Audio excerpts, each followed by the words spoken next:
Hi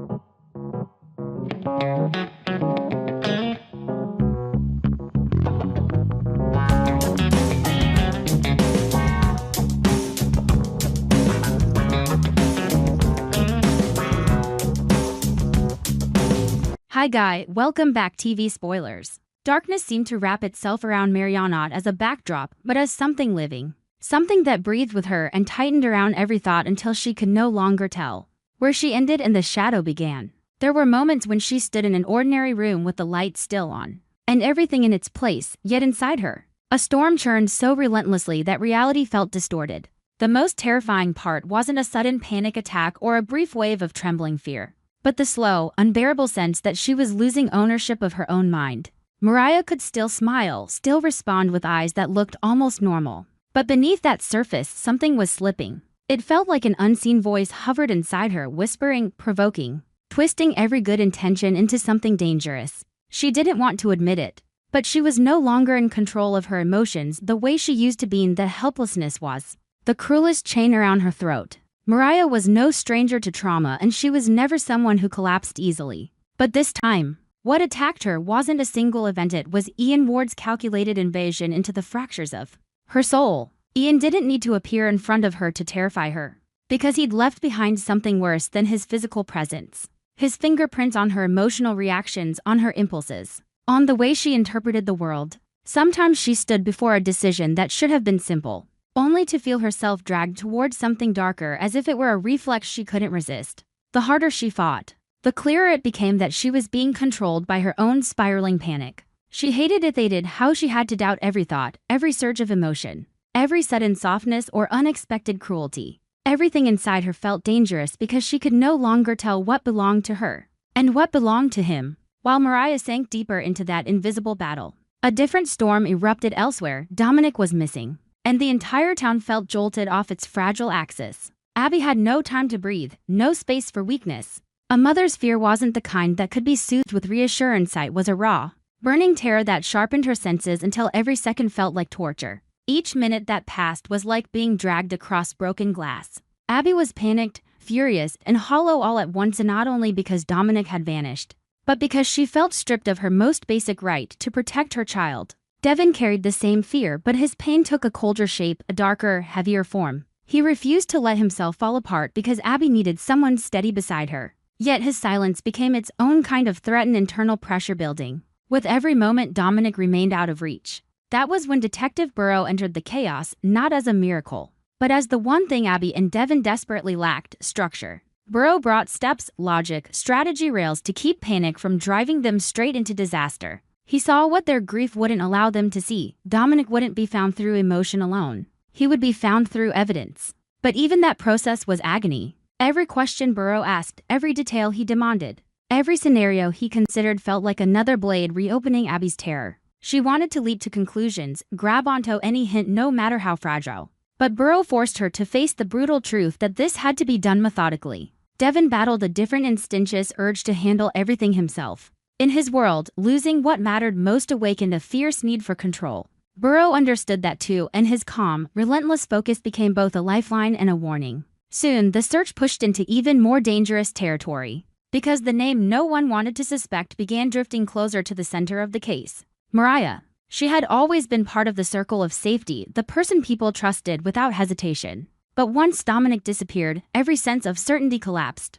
And even loyalty became something people feared would betray them. No one wanted to say it out loud, but the unease spread like poison through the air. Could Mariah be involved? And if she was, what had she become? Accepting that possibility didn't just mean doubting a person, it meant admitting that Ian Ward was still alive in Genoa City in the most monstrous way possible. Through influence and manipulation and invisible control. Burrow refused to let emotion dictate the direction of the investigation.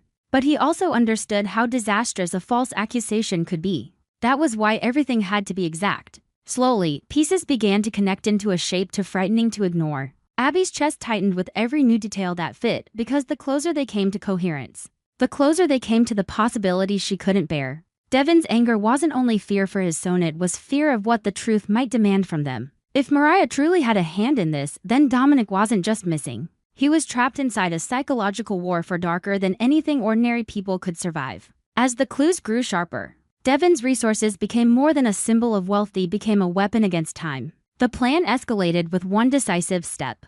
Devon's private jet would be used to chase down the strongest lead. It wasn't just transportation.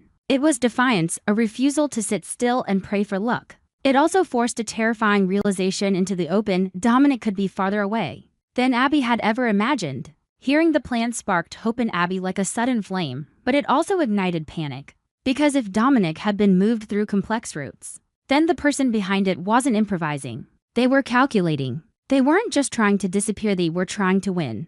The moment the jet became part of the search, everything intensified.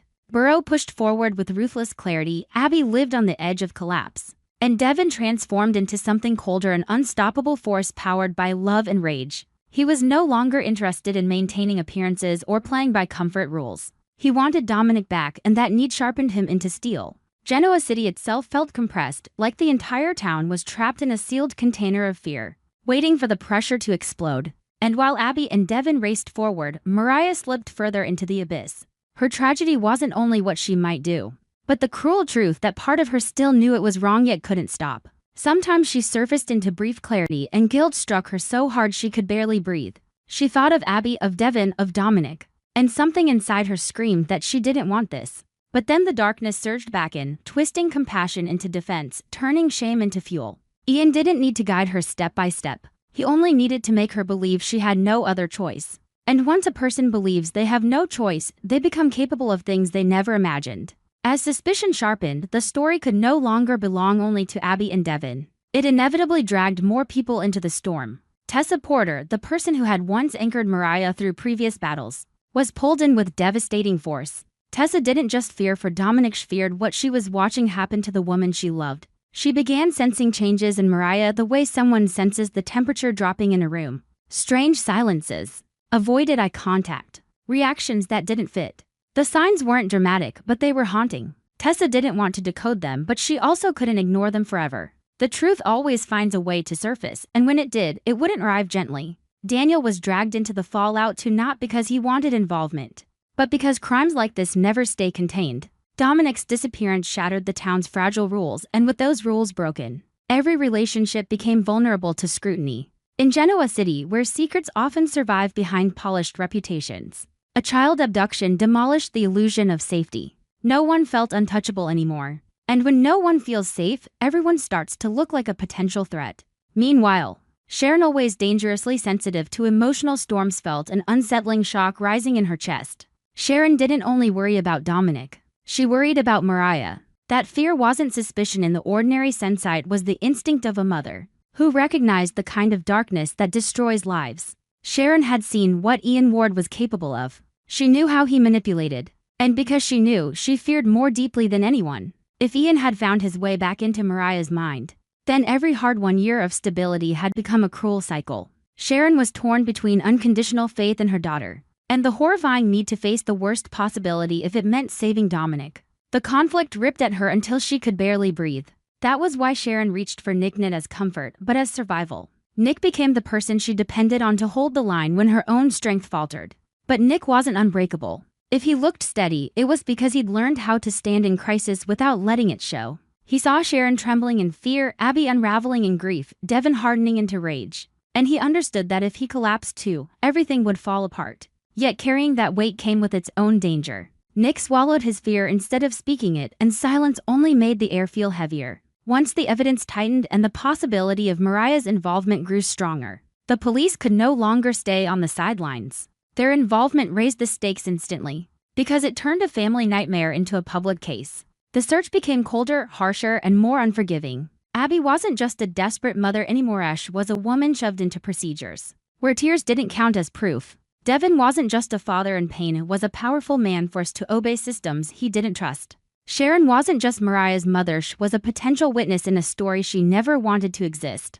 Nick wasn't just a support figure, became the bridge between protecting his family and finding Dominic. The police brought urgency, but they also brought something Abby feared, the possibility of getting it wrong. If they pushed too hard, too fast, Dominic could end up in even greater danger. Abby needed them to act, but she also feared their mistakes. Devon wanted results, yet he couldn't stop his instinct to control the pace, because he didn't trust bureaucracy to move with the desperation Dominic's life demanded. Sharon feared the police would drive Mariah into a corner, making her spiral into something irreversible. Nick stood trapped between all of them, absorbing pressure he couldn't escape.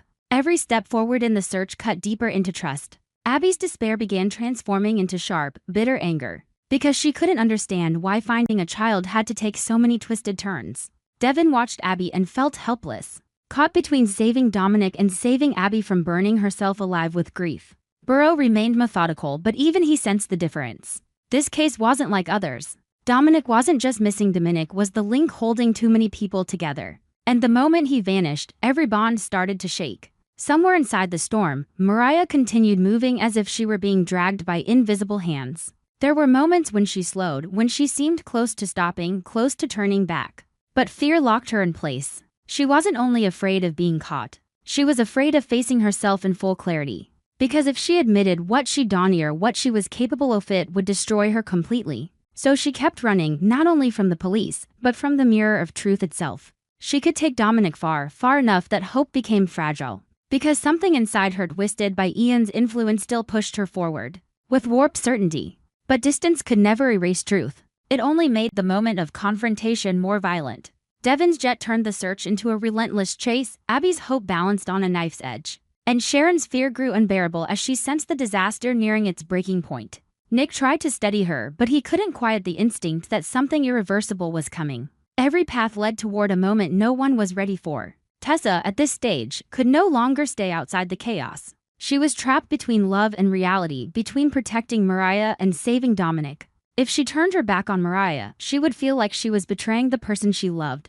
If she stayed silent, she would feel like she was complicit in cruelty. Either choice would fracture her life. Daniel felt it too, the way everyone was walking on a thin wire stretched over an abyss. And one wrong move would send them all crashing down. As the police closed in and the pressure intensified, Sharon's panic sharpened into something almost unbearable. She believed Mariah wasn't evil. But she also knew Ian Ward had the power to twist even the strongest people. Sharon began living between prayer and dread, knowing she was trapped in an impossible choice. She didn't want to imagine where Dominic was, what he might be suffering. She didn't want to imagine how far Mariah had fallen, or whether there was still a way back. And sometimes, Sharon realized the worst part: she didn't know who she needed to save first. Everything began converging toward one terrifying moment. When the truth would finally be exposed. Burrow kept leading Abby and Devin forward with unshakable discipline. Devin's jet still cut through the sky like a hunter refusing to let its prey vanish. Tessa and Daniel were drawn deeper, unable to retreat. Sharon clung to Nick like the last thread keeping her from drowning. The police tightened their pursuit. And Mariah, trapped in the center, held on to Dominic as if distance could buy her control. But control doesn't last forever. As the signs became undeniable, Mariah felt something inside her begin to crack, not full repentance, but the collapse of her final defense. She knew she couldn't run endlessly. She knew Dominic couldn't remain the innocent shadow trapped inside someone else's war. She knew Ian Ward would never step forward to carry the consequences. And that realization made her more dangerous than ever, because when someone is cornered, they may do the unthinkable simply to feel power one last time. Far away, Abby stared at Burrow's newest information with eyes wide, barely breathing. Devin turned away, jaw clenched hard enough to break. Nick watched Sharon go pale, as if her soul had left her body. Tessa felt the cold spread through her limbs like death itself. The police prepared to strike, convinced they were nearing the end. And just when it seemed like the rescue was within reach, a strange silence fell like the final curtain before catastrophe. Because wherever Mariah was, she looked down at Dominic. And her eyes no longer held the expression of someone acting freely. They carried the fear of a person trapped, the terror of someone hunted, and a desperate flicker of decision. And when distant sirens began to echo like judgment closing in, Mariah shifted, preparing for a move no one could imagine, a move that could turn a rescue into a tragedy. Right before Abby reached her child, Sally wasn't the kind of woman who could simply stand beside Billy and watch him walk straight into a storm, then drown himself in it. She understood too well how Billy operated when a big target dangled in front of him. The more dangerous, the more chaotic, the more alive he felt. As if victory alone could prove his worth. But Sally also recognized the shadow behind that impulse. The part Billy liked to call ambition, while everyone else could see something closer to addiction.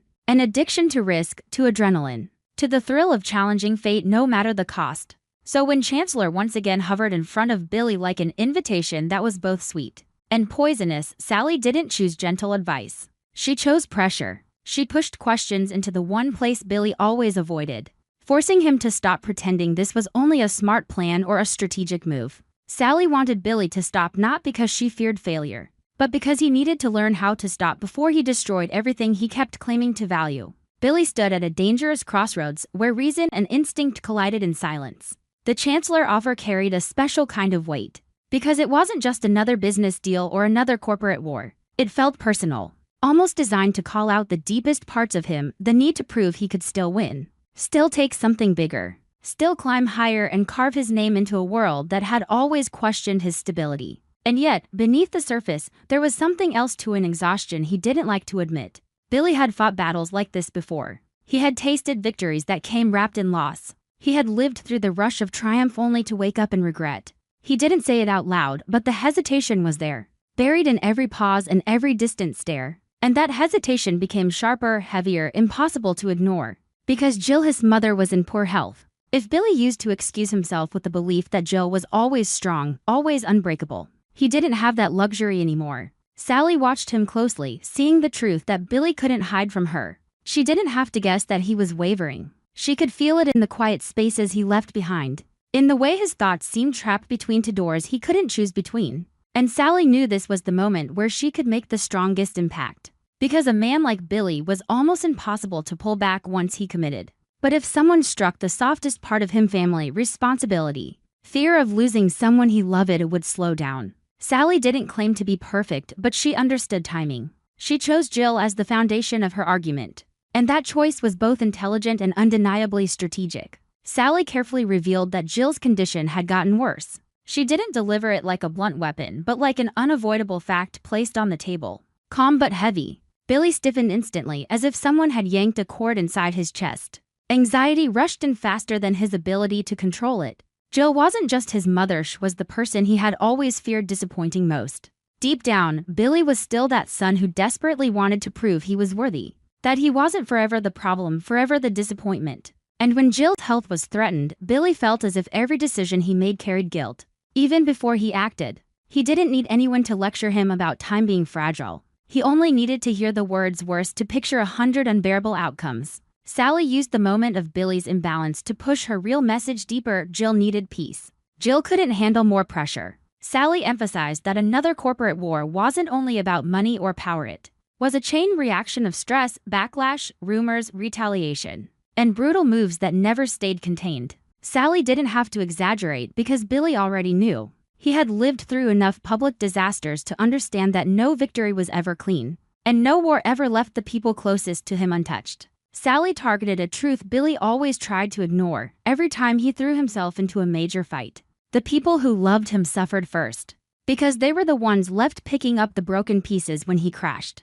For Sally, this argument wasn't just moral advice. It had purpose. She wanted to pull Billy out of the cycle, out of the obsession with proving himself through conquest, out of the hunger for a win that could easily destroy him again. She saw Billy's pursuit of Chancellor as a massive risk, one rooted in instability and worse, as a trap perfectly designed for his psychological weakness. Billy was always drawn to bigger and harder, as if peace and stability were small things meant for smaller lives. But Sally viewed stability as the greatest achievement Billy had never been able to keep. That was why she held Jill up like a mirror. If Billy truly loved his mother, he would choose the path that caused the least harm. He would choose stability instead of a dangerous leap. Sally also pushed the idea that Billy should focus on Abbott communications and strengthen what he already had. This was the point she insisted on most, because she knew Billy always treated what he had as not enough. He wanted more, higher, louder, greater.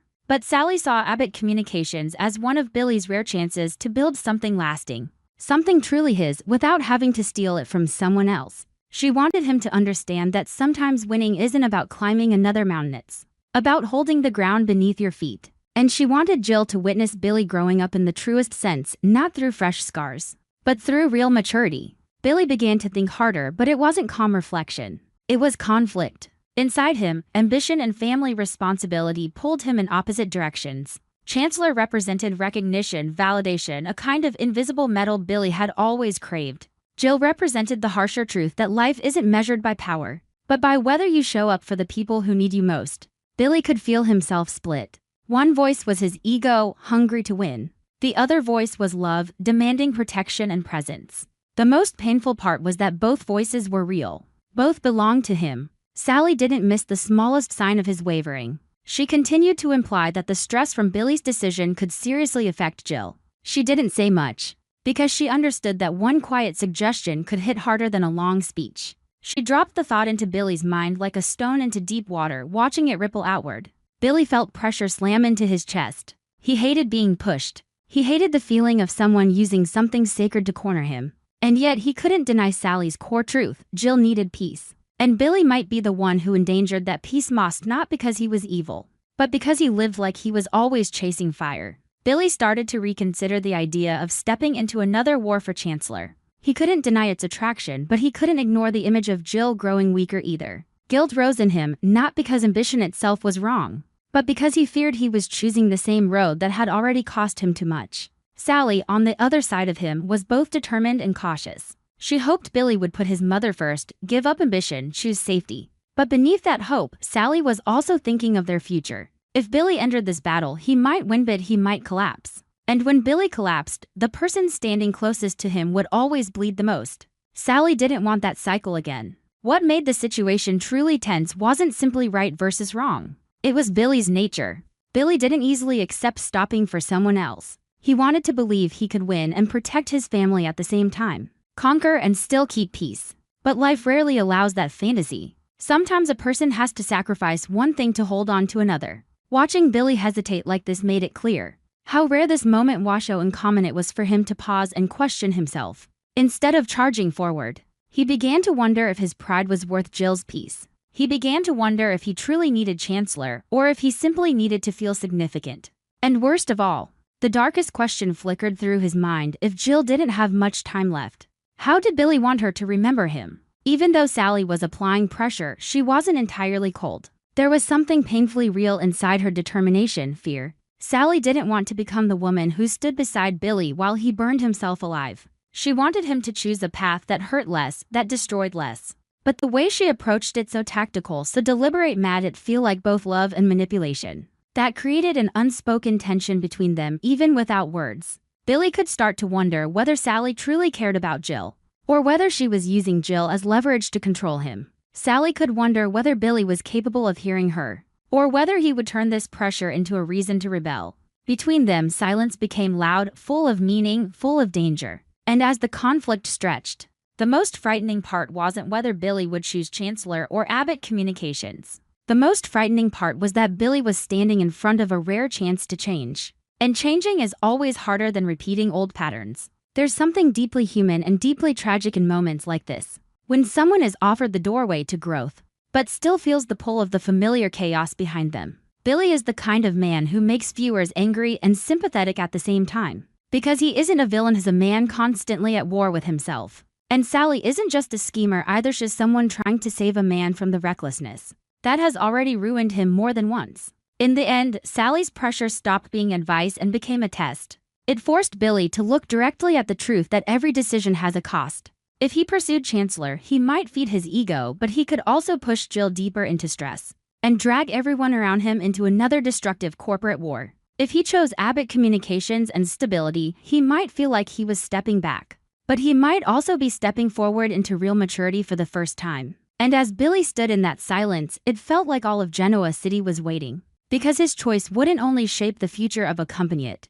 would shape the future of the man himself. What makes this storyline so gripping is that it doesn't offer an easy answer. It leaves a suffocating tension. The kind that comes from watching someone stand at the edge of transformation and not knowing if they have the strength to step through. And just when Billy seemed ready to lean toward safety, something flashed in his eyes, a familiar spark of ambition, defiance. The old hunger for victory that never truly disappeared. That was the moment that sent a chill through me. Because it felt like proof that Billy hadn't truly stopped at all. He was only preparing to charge into something bigger. Something riskier, something that might cost him Jill. On our TV Spoilers channel, I always seek content inspiration for each video by compiling short video clips to analyze and offer my personal opinions. This channel specializes in analyzing, theorizing, and discussing plot points in the Young and the Restless series from the perspective of a longtime fan. Through this, viewers can gain deeper, more objective, and more interesting perspectives. Subscribe to the channel to stay updated on the latest news about the Young and the Restless series.